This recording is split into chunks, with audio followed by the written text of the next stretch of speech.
வணக்கம் and welcome. This is Q7 cinema and with me Karthik. இன்னைக்கு பார்க்க போற விஷயம் என்ன அப்படின்னா, வர்மா படத்துக்கு என்னதான் ஆச்சு, என்னதான்ப்பா அதுல விஷயம், எதனால அந்த படத்தை வந்து வேண்டாம் அப்படின்னு சொல்லி தூக்கி போட்டாங்க அப்படின்னு சொல்லி கேட்டீங்க அப்படின்னா அதுக்கு இருக்குது இங்க பதில். ஆமா, அதாவது வர்மா படத்தோடைய ப்ரொடியூசர்ஸ் என்ன பண்ணியிருக்காங்க அப்படின்னா, எங்களுக்கு இந்த படம் பிடிக்கல, நாங்க வந்து அர்ஜுன் ரெட்டி அப்படின்ற ஒரு மிகப்பெரிய ஒரு ஹிட்டான படத்தை வந்து நாங்க தமிழ்ல ரீமேக் பண்ணணும்னு நாங்க நினைச்சோம். அதனாலதான் தமிழ் இண்டஸ்ட்ரியில ஒரு லெஜண்ட், அதாவது பாலா அவர்கள்கிட்ட படத்தை கொடுத்தோம் அப்படின்னா சூப்பரா பண்ணி கொடுப்பாங்க அப்படின்ற ஒரு நம்பிக்கையில நாங்க படத்தை கொடுத்தோம். பட் ஆனா அந்த அளவுக்கு நாங்க எதிர்பார்த்த அளவுக்கு இந்த படத்துல ஒண்ணுமே இல்லை. அர்ஜுன் ரெட்டிக்கும் அண்ட் இப்போ வந்திருக்க வர்மாக்கும் சம்பந்தமே இல்லாம இருக்கு. அதனால எங்களுக்கு இந்த படம் பிடிக்கல. அண்ட் இதே படத்தை அண்ட் துரு, அதாவது விக்ரமோடைய பையனை வச்சு நாங்க இதே மாதிரியே படம் நாங்க பண்ண போறோம். அண்ட் வந்து யாரை வச்சு பண்ண போறோம், யார் டைரக்டரா பண்ண போறாங்க அப்படின்றது நாங்க இன்னும் கூடிய சீக்கிரத்துல சொல்ல போறோம். பட் ஆனா இந்த படத்துல ஒர்க் பண்ணல துருவை தவிர வேற யாருமே இந்த படத்துல ஒர்க் பண்ண மாட்டாங்க அப்படின்றத வந்து அந்த ப்ரொடியூசர்ஸ் டீம் தெளிவா சொல்லியிருக்காங்க.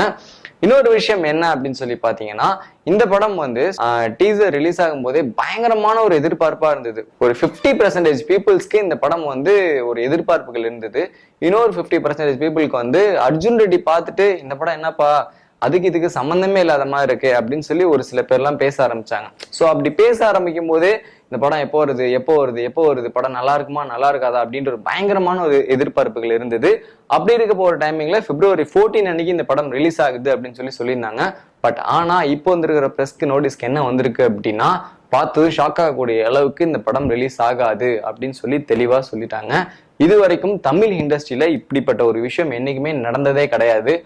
90s பார்த்தோம்னா அப்படின்னா, பாரதி ராஜா அவர்களுடைய படங்கள்ல வந்துட்டு ஒரு ஹீரோ நடிக்க வராங்க அப்படின்னா அந்த ஹீரோ பிடிக்கல அப்படின்னா ஹீரோ மாத்திடுவாங்க. அண்ட் ஹீரோயின் சரியில்லை அப்படின்னா ஹீரோயினை மாத்திடுவாங்க. இன்னும் சொல்ல போனா அந்த கதையே சரியில்லை அப்படின்னா அந்த கதையில ஆல்டர் பண்ணுவாங்க. ஸோ அப்படிப்பட்ட விஷயங்கள் தான் வந்து தமிழ் சினிமால இது வரைக்கும் நடந்திருக்கே தவிர இது வரைக்கும் இந்த மாதிரியான விஷயங்கள் தமிழ் சினிமால நடந்ததே இல்லை. அதுவும் மிகப்பெரிய லெஜண்ட்ஸ், அதாவது டைரக்டர்லயே வந்துட்டு ஊர்ல இருந்து நான் பெரிய டைரக்டர் ஆகணும் அப்படின்னு சொல்லி கிளம்பி வரவங்க எல்லாரையும் பாத்தீங்க அப்படின்னா தன் கடவுளா நினைக்கிறது வந்து பாலா, சங்கர், மணிரத்னம், கௌதம் மேனன். ஸோ இந்த மாதிரி ஆட்களை மட்டுமே தான் மைண்ட்ல வச்சுட்டு வராங்க தன்னுடைய குரு அப்படின்னு சொல்லிட்டு. ஸோ அவருக்கே இப்படிப்பட்ட ஒரு விஷயம் நடந்திருக்கு அப்படின்னா ரொம்ப ஷாக்கிங்கா இருக்கு. அண்ட் வந்துட்டு விக்ரமோடைய பையன் துரு, எனக்கு இந்த விஷயம் எனக்கு பிடிக்கவே இல்லை, நான் பேசாம நான் படிக்கிறதுக்கு நான் வந்து அமெரிக்கா போயிடுறேன் அப்படின்ற லெவலுக்கு ரொம்ப வந்து மன உளைச்சலுக்கு ஆளாயிட்டார் அப்படின்ற விஷயங்கள்லாம் நாங்க கேள்விப்பட்டுட்டு இருக்கோம். பட் இந்த படத்துல என்னதான்ப்பா அப்படி பண்ணி வச்சிருக்காங்க அப்படின்னு சொல்லி பாத்தீங்கன்னா, அர்ஜுன் ரெட்டி கிட்டத்தட்ட படம் மட்டுமே 3 hours வருது. பட் ஆனா இந்த படத்தை வந்து வெறும் 2 hours தான் நம்ம பாலா வந்து எடுத்து வச்சிருக்கிறாரா. அது மட்டும் இல்லாம இந்த படத்துக்கு வந்து செலவுகள் வந்து அதிகமா இருக்கு அப்படின்னு சொல்லிட்டு இருக்காங்க. அர்ஜுன் ரெட்டியோட ஒரு முழு விவரம் பாத்தீங்க அப்படின்னா, அந்த படத்தை ஃபுல்லா எடுத்து முடிக்கிறதுக்கே வெறும் 3 கோடி ரூபாய் பட்ஜெட் தான் இருக்கு. பட் ஆனா தமிழ்ல அதே படத்தை எடுக்கிறதுக்கு 15 கோடி ரூபாய் செலவு பண்ணியிருக்கிறார் பாலா.